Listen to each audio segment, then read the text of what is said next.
Hello student, आज हम लोग पढ़ेंगे क्लास 12 के हिस्ट्री से चैप्टर 1, जिसका शीर्षक है ईंटें, मनके तथा अस्थियां, हड़प्पा सभ्यता के पाठ के प्रश्नों का उत्तर।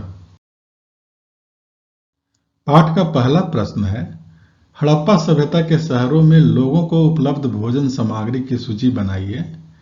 इन वस्तुओं को उपलब्ध कराने वाले समूहों की पहचान कीजिए।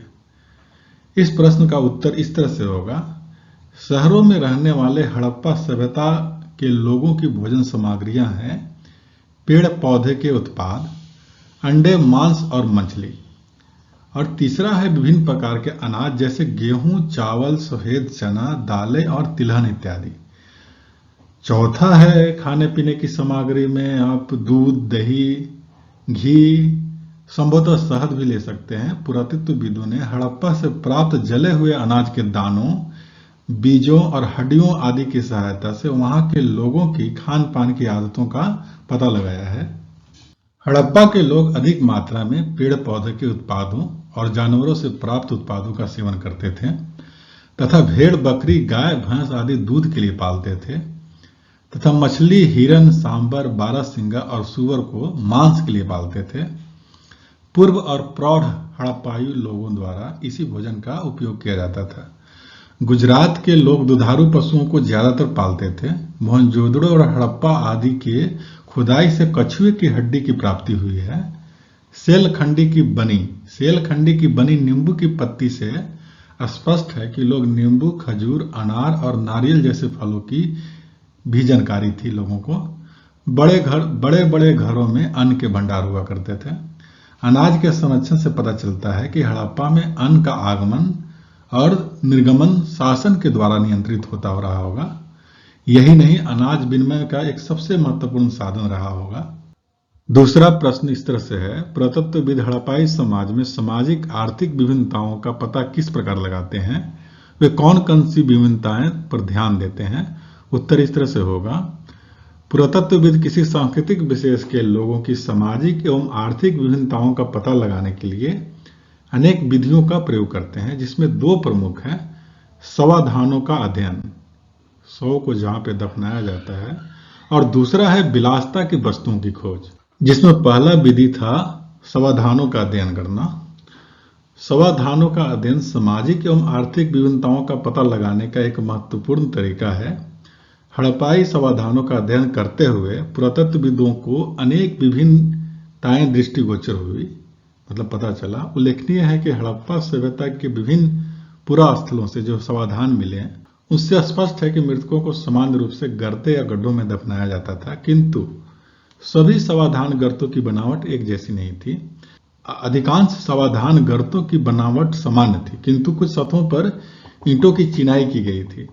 गर्गों की बनावट में पाई जाने वाली विभिन्नताओं से लगता है कि संभवतः हड़प्पाई समाज में विभिन्नताएं विद्यमान थी।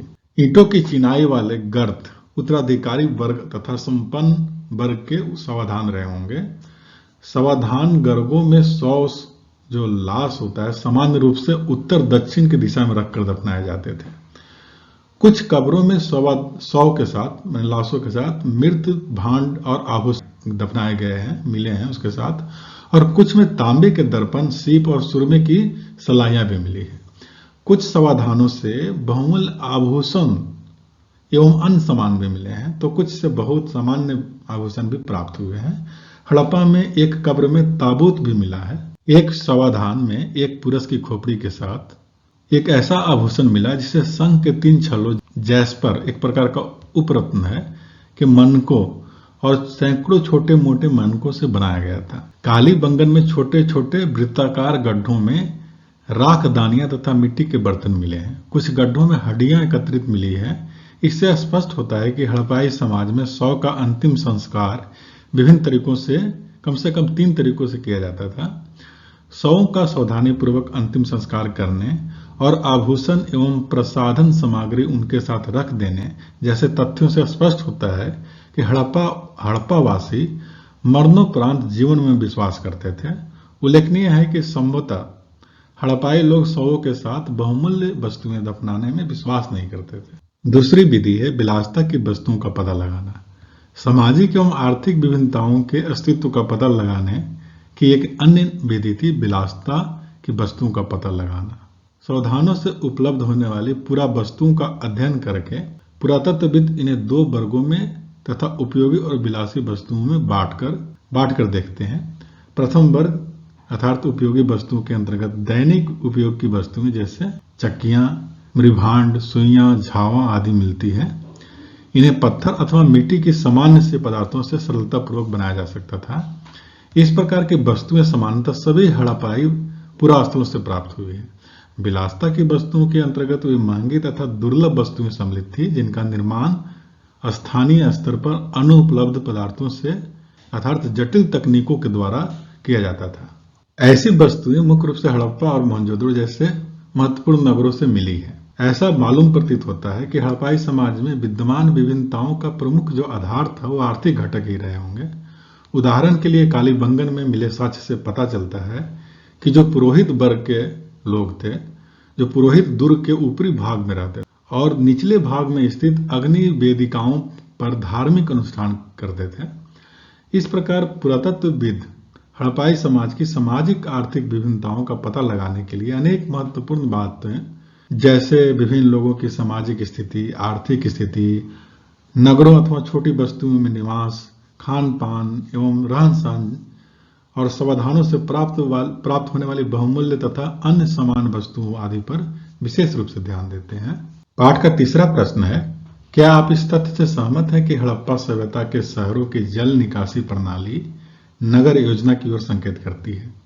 अपने उत्तर का कारण बताइए। और अथवा हड़प्पा सभ्यता की जल निकासी प्रणाली नगर नियोजन की ओर संकेत करती है। इस कथन का उदाहरण के द्वारा पुष्टि कीजिए। इसमें दो प्रश्न आ रहे हैं। उत्तर इस प्रकार से होगा, हड़प्पाई नगरों की स्थापना वैज्ञानिक एवं व्यवस्थित ढंग से की गई थी। हम इस कथन से पूर्ण रूप से सहमत भी हैं कि हड़प्पा सभ्यता के नगरों की जो जल निकासी प्रणाली थी वो नगर योजना की ओर संकेत करती है।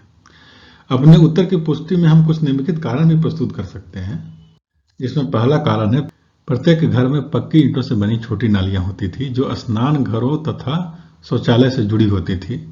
इनके द्वारा घर का गंदा पानी पास की गली में बनी हुई मध्य आकार की निकास नलियों द्वारा पहुंच जाता था। मध्य आकार की नालियां बड़ी सड़कों के साथ साथ बने हुए नालों में मिलती थी, जो सामान्यतः नालियां लगभग 9 इंच चौड़ी और 1 फुट गहरी होती थी, किंतु कुछ इससे भी दुगनी बड़ी मिली है। नालियां पक्की ईंटों से बनी थी और ढकी भी रहती थी। उसमें थोड़ी थोड़ी दूर पर हटाने वाले पत्थर लगे होते थे ताकि आवश्यकता अनुसार उन्हें हटाकर नालियों की सफाई की जा सके। और चौथा कारण है, ऐसा लगता है कि पहले नालियों के साथ गलियों का निर्माण किया गया है, फिर उसके अगल बगल घरों को बनाया गया था, क्योंकि घरों की नालियों को गलियों से जोड़ने प्रत्येक घर की कम से कम एक दीवार की गली के साथ सटा होना आवश्यक था, मतलब उसके नजदीक होना आवश्यक था। पांचवा है, बड़े नालों ईंटों से अथवा तरासे गए पत्थरों से ढके होते थे और कुछ स्थलों पर टोड़ा मेहरबदार नाले भी मिले। उनमें से लगभग 6 फुट गहरा है, जो संपूर्ण नगर के गंदे पानी को बाहर ले जाता था। और छठा है मल जल निकास के मुख्य नालों पर थोड़ी थोड़ी दूर पर आयताकार हौदियां बनी होती थी। आयताकार हौदियां मतलब वर्गाकार गड्ढा होता था। नालियों के मोड़ों पर तिकोने ईंटों का प्रयोग किया जाता था। सातवां है, घरों का कूड़ा करकट नालियों में नहीं अपितु घरों के बाहर ढके हुए कूड़ेदानों में डाला जाता था। और आठवां कारण है, जल निकासी प्रणाली केवल बड़ों शहरों तक सीमित नहीं थी, अनेक छोटी वस्तुओं में भी इसके अस्तित्व का प्रमाण मिले हैं। उदाहरण के लिए लोथल में निवास स्थानों पर निर्माण कच्ची ईंटों से किया गया था, किंतु नालियां पक्की ईंटों से बनाई गई थी। पाठ का चौथा प्रश्न है, हड़प्पा सभ्यता में मनके बनाने के लिए प्रयुक्त पदार्थों की सूची बनाइए। कोई भी एक प्रकार का मनका बनाने की प्रक्रिया का वर्णन कीजिए। इसका उत्तर इस तरह से होगा, मनके बनाने के लिए कई प्रकार के पदार्थों को प्रयोग में लाए जाते थे। कार्जलियन, जैस्पर, स्फटिक, क्वार्ट्ज तथा सेलखंडी जैसे पत्थर, तांबा, कांसा तथा सोना जैसी धातुएं तथा फायांस और पक्की मिट्टी आदि। कुछ मनके 2 या 2 से अधिक पत्थरों को मिलाकर भी बनाए जाते थे।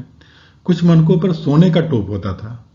ज्यामितिक आकारों के लिए भिन्न भिन्न रंग रूप देकर उन मनकों को तैयार किया जाता था।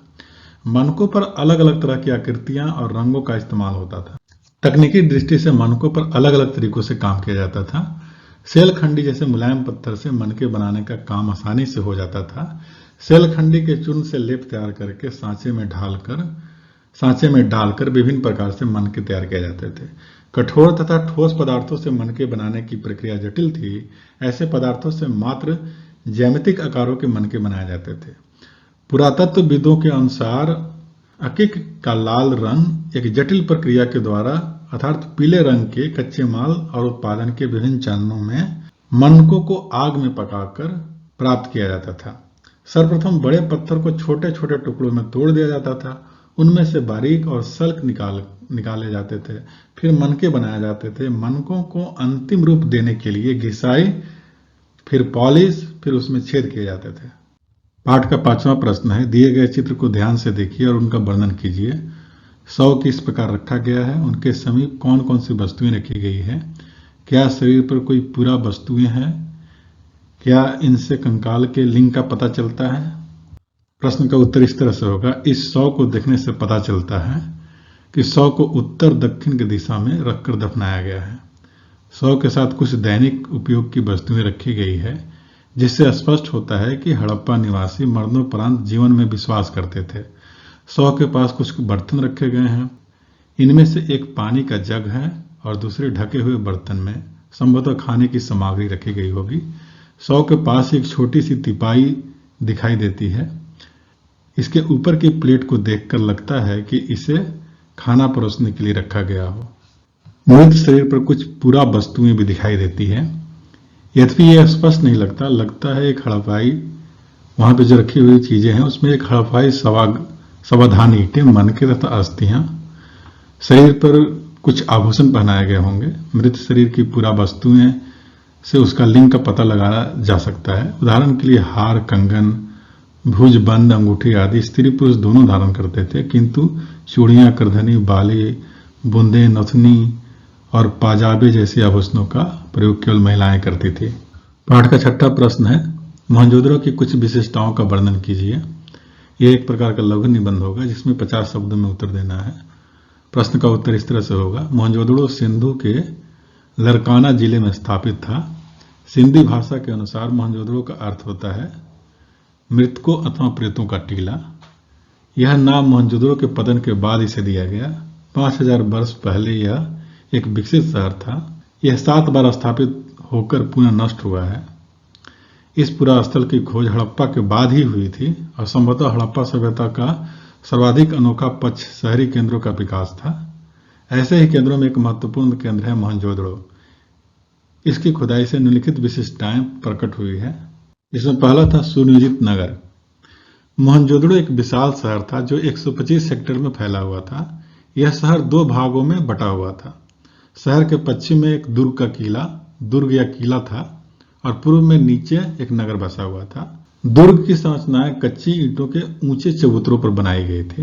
इनमें बड़े बड़े भवन थे जो संभवतः प्रशासनिक एवं धार्मिक केंद्रों के रूप में कार्य कर रहे थे। दुर्ग के चारों ओर ईंटों का दीवार थी जो दुर्ग को निचले शहर से अलग करती थी। दुर्ग में शासक एवं शासक वर्ग से संबंधित लोग रहते थे। निचले शहर का क्षेत्र दुर्ग के अपेक्षा अधिक बड़ा था। इसमें रिहायशी क्षेत्र होते थे जिन्हें सामान्य जन या शिल्पी आदि रहते थे। निचले शहर के चारों ओर भी दीवार बनाई गई थी और निचले शहर में अनेक भवनों को ऊंचे चबूतरों पर बनाया गया था। नगर में प्रवेश करने के लिए परकोटे अर्थात बाहरी चारदीवारी में कई बड़े बड़े प्रवेश द्वार थे। नगर के एक हिस्से से दूसरे हिस्से में प्रवेश करने के लिए आंतरिक चारदीवारी में प्रवेश द्वार थे। नगर में अलग अलग दिशाओं में ऊंची दीवारों से घिरे कई सेक्टर हुआ करते थे। प्रायः सभी बड़े मकानों में रसोई घर, स्नान घर, शौचालय और कुएं होते थे। सभी बड़े मकानों का नक्शा लगभग एक जैसा था। एक चौरस आंगन और चारों तरफ कई कमरे। घरों के दरवाजे और खिड़कियां प्रायः सड़क की ओर नहीं खुलती थी। बड़े घरों में सामने के दरवाजे के चारों ओर एक कमरा अर्थात पोल बना दिया जाता था, ताकि सामने के मुख्य द्वार से घर के अंदर ताक झांक न किया जा सके। दूसरा है सुव्यवस्थित सड़कें एवं नालियां। मोहनजोदड़ो की महत्वपूर्ण विशेषताएं इसकी सुव्यवस्थित सड़कें और नालियां थी। सड़कें पूर्व से पश्चिम तथा उत्तर से दक्षिण की तरफ बिछी होती थी और नगर के अनेक खंडों में बटा करती थी। सड़कों का निर्माण इस प्रकार किया जाता था कि स्वयं हवा से उनकी सफाई होती रहती थी। मोहनजोदड़ो की सड़कों की चौड़ाई 13.5 फुट से 33 फुट तक थी। नालियां प्राय 9 फुट से 12 फुट तक चौड़ी होती थी। नालियां पक्की ईंटों से बनी थी तथा ढकी हुई होती थी। उनमें थोड़ी थोड़ी दूर पर हटाने वाले पत्थर लगाए जाते थे, ताकि आवश्यकता अनुसार नालियों की सफाई किया जा सके। मल जल की निकासी के लिए मुख्य कनालों पर थोड़ी थोड़ी दूर पर आयताकार हौदियां बनी होती थी।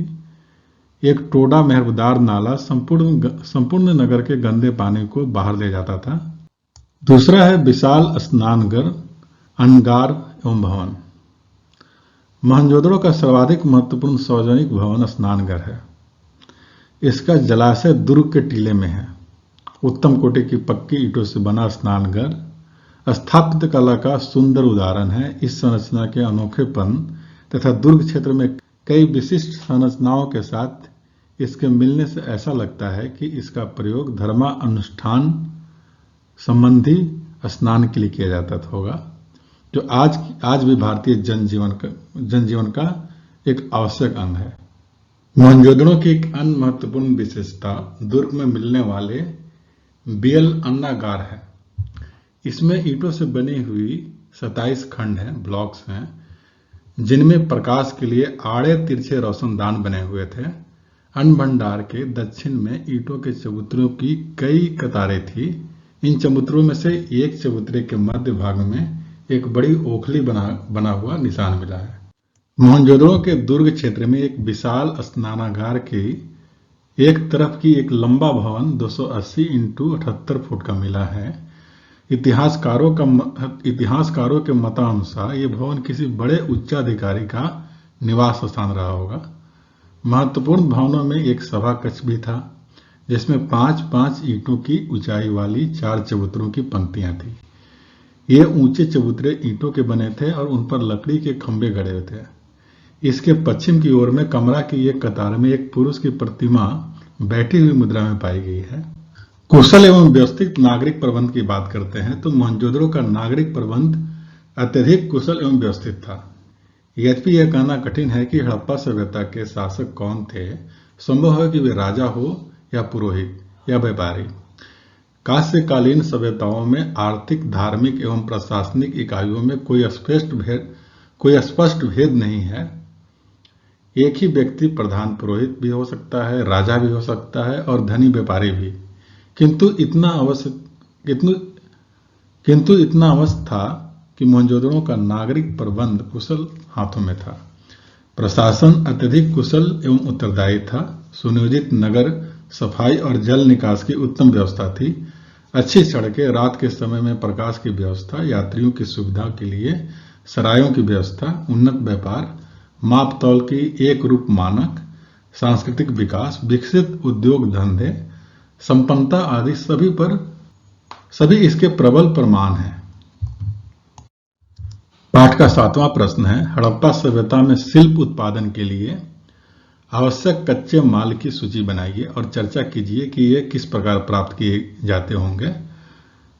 प्रश्न का उत्तर इस तरह से होगा। हड़प्पा सभ्यता के लोगों की शिल्प तथा उद्योग संबंधी प्रतिभा उच्च कोटि की थी।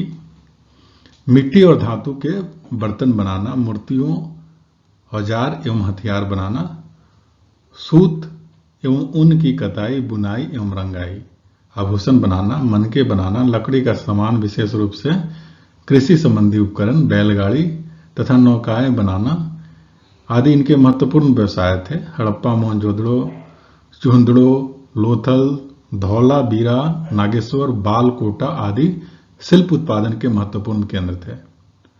चूहड़ो की छोटी सी बस्ती 7 हेक्टेयर में फैली हुई थी, लगभग पूरी तरह से शिल्प उत्पादन में लगी हुई थी। शिल्प उत्पादन के लिए आवश्यक कच्चा माल की बात करें तो विभिन्न प्रकार के शिल्प उत्पादनों के लिए अनेक प्रकार के कच्चे माल की आवश्यकता थी।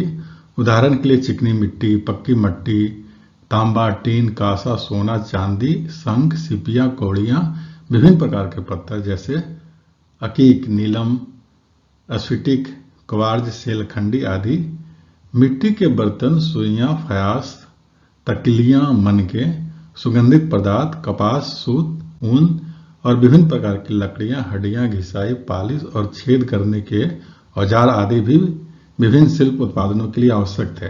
कच्चा माल प्राप्त करने के स्रोत क्या थे? विभिन्न शिल्प उत्पादनों के लिए आवश्यक कच्चा माल अनेक उपायों द्वारा प्राप्त किया जाता था।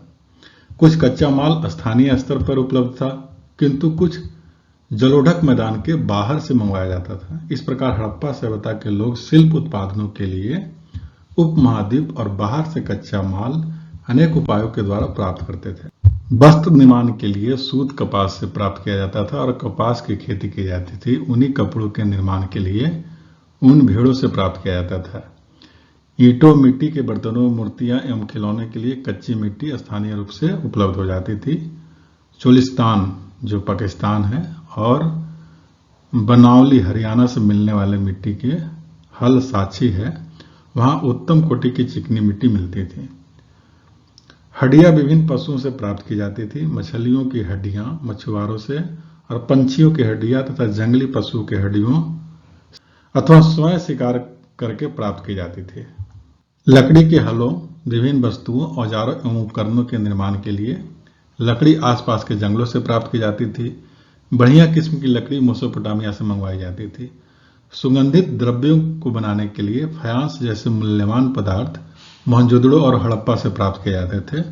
हड़प्पा सभ्यता के लोग उन स्थानों पर अपनी बस्तियां स्थापित कर ली थी जिन जिन स्थानों से आवश्यक कच्चा माल सरलतापूर्वक उपलब्ध हो सकता था। उदाहरण के लिए इन्होंने नागेश्वर और बालाकोट में, जहां से शंख सरलतापूर्वक प्राप्त किया जा सकता था, अपनी बस्तियां स्थापित की थी।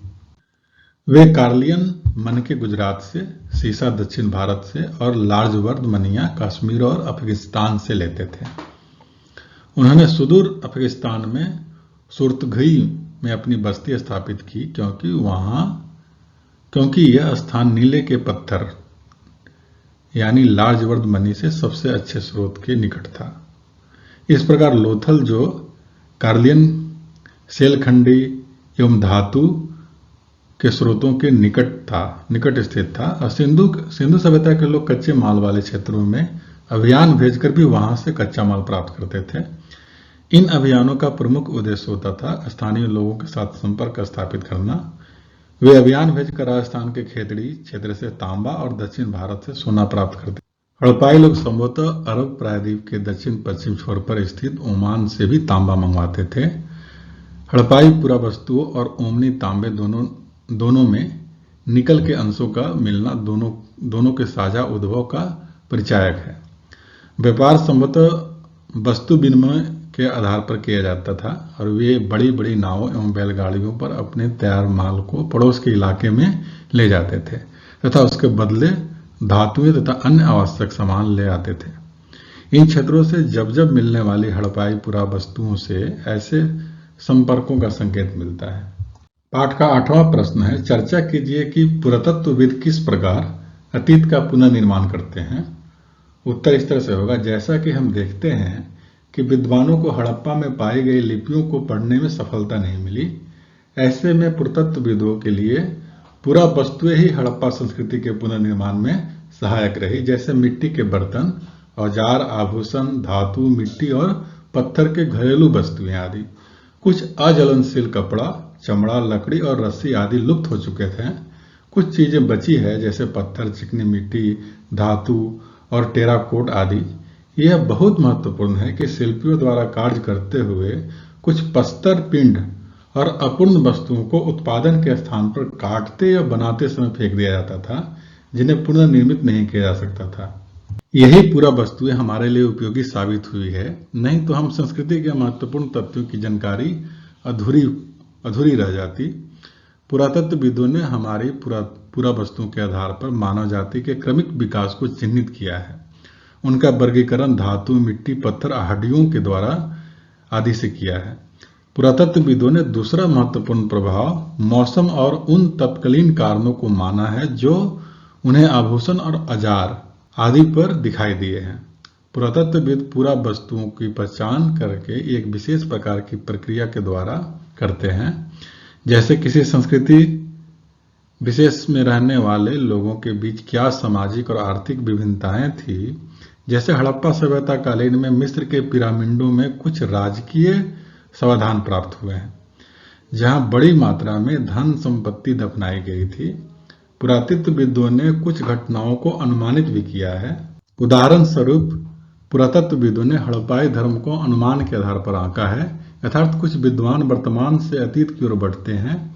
कुछ नीतियां पात्रों के संबंध में और पत्थर की चक्कियों के बारे में युक्ति संगत रही है, जो धार्मिक प्रतीकों के संबंध में शंकाग्रस्त रही है।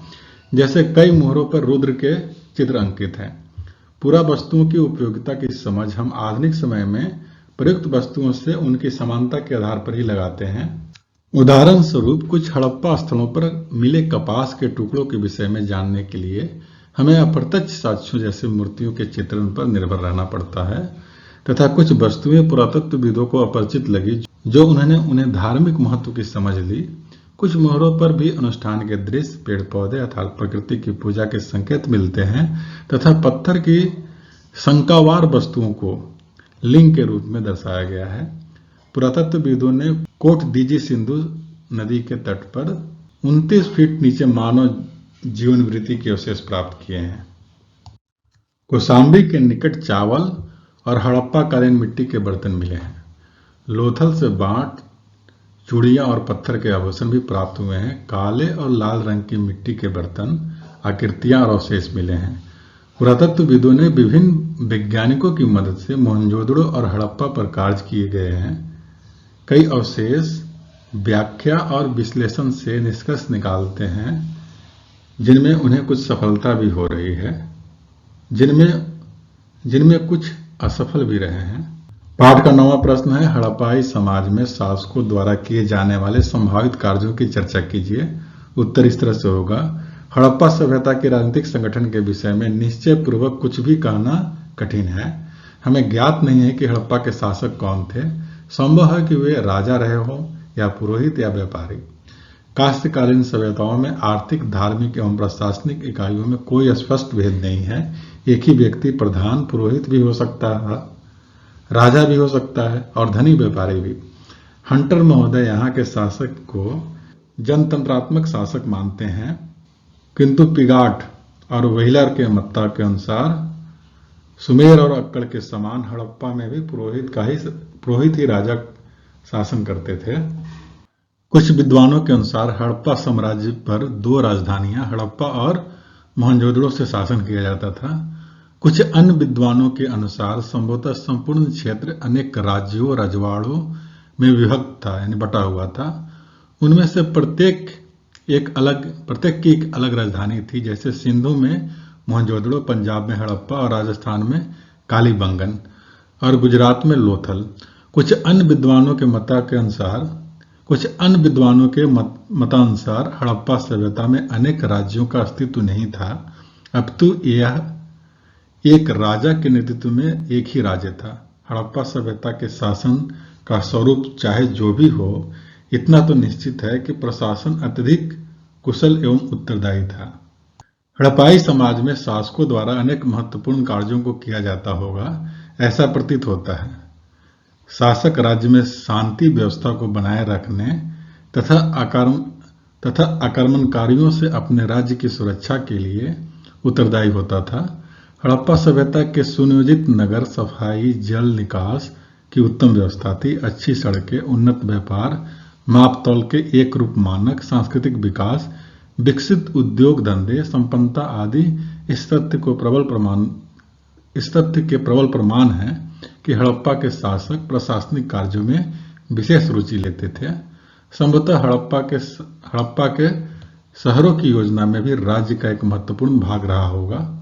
इतिहासकारों का विचार है कि प्राचीन विश्व में जहां जहां नियोजित वस्तुओं के प्रमाण मिलते हैं, वहां वहां इस बात का पता चलती है कि सड़कों की योजना का विकास धीरे धीरे नहीं हुआ, अपितु एक विशेष ऐतिहासिक समय में इसका निर्माण हुआ और अनेक विषयों में बस्ती को फिर से बसाने का ऐसा कारण किया गया। इतिहासकारों का विचार है कि हड़प्पा के शहरों की ईंटों का एक जैसा आकार या तो कड़े प्रशासनिक नियंत्रण के कारण था या इसलिए कि लोगों को व्यापक पैमाने पर ईंट बनाने